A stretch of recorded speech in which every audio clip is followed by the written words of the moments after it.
So now I continue my speech in Mandarin. 所谓不孝有三，无后为大。传宗接代是东方社会，也是现今东方社会的一种非常重视的一个观念。父母总希望看到媳妇过门，女儿出嫁，子孙满堂的一天。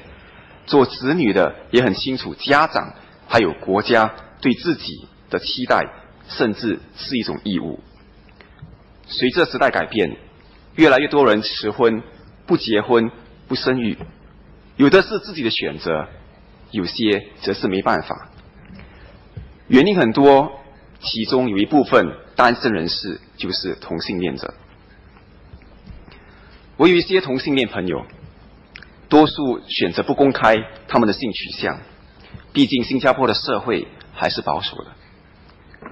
他们通常只会向比较要好的朋友、同事，或许自己的兄弟姐妹坦白。很多时候，父母是最后知道的。尤其对男同性恋者，身负传递香火的重任，更难对父母交代。有一位朋友就没有勇气当面跟父母说出真相，等到几年前父亲过世后，才敢在他灵位面前透露秘密。现在他母亲还不知情。一般父母在发现孩子不喜欢异性的时候，直接的反应是惊讶、不惑、伤心、羞耻、愤怒，甚至亏疚，责怪自己是否养育孩子方面哪里出了错，孩子才变成同性恋。有些家长选择逃避现实，更积极的为孩子相亲。另一位朋友的妈妈还去拜神求佛，弄了一杯符水，要替儿子驱邪。他们心里无论多么不接受儿子是同性恋，甚至把儿子赶出家门，不认他们，但冷静下来，是否应该把儿子控上法庭，让他坐牢2年？我想他们肯定会另当别论。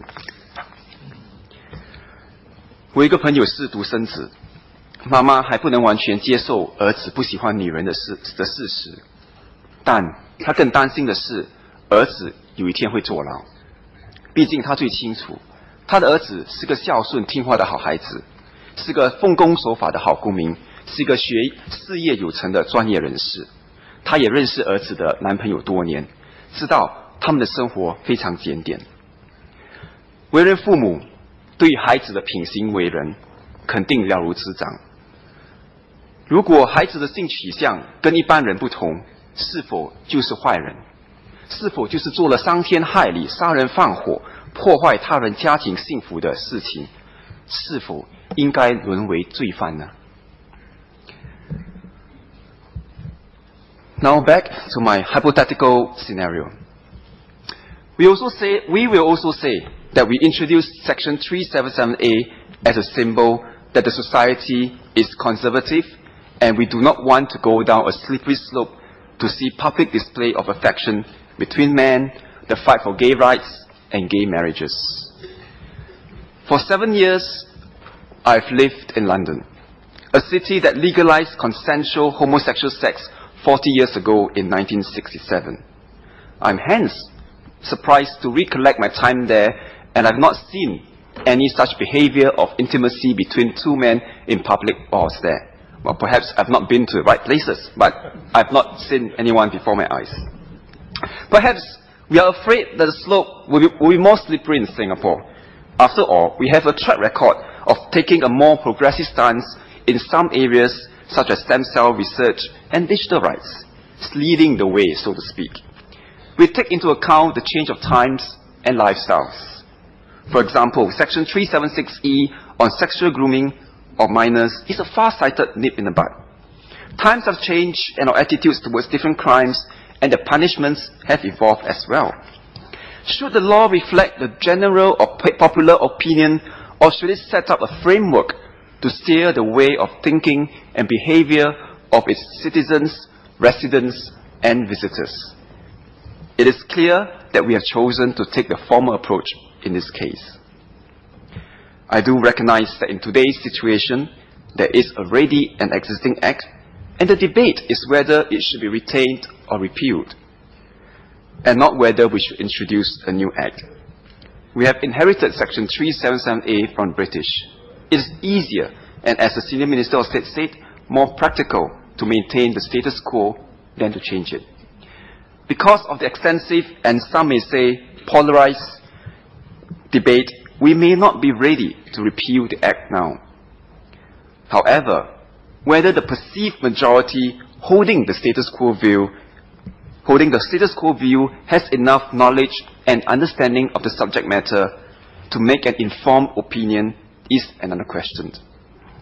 I suspect a significant segment of a society does not really care, and some are just uncomfortable with this topic and choose a convenient way to stick with status quo without knowing what the Act exactly is and does. Last week, a resident came to my Meet People session and said that she's happy that the government is retaining Section 377A. I'd asked her, do you know exactly what 377A is about? She said, I don't know. I'm happy to note that both the proposition and opposition have spoken publicly and rationally. Hopefully, the government will provide the environment to encourage the continuation of such a dialogue so that society at large can achieve a better understanding of the subject matter. I want to especially encourage voices from institutions like the Law Society so that this discussion will not be driven to periphery. Hopefully, the discussion will be ongoing and not just during the next review of the Penal Code. Hopefully, the review will happen earlier rather than another 23 years later. Hopefully, we will move with and not play catching up with the pace of change around the world that is affecting people's lives. With that, I support the bill, sir.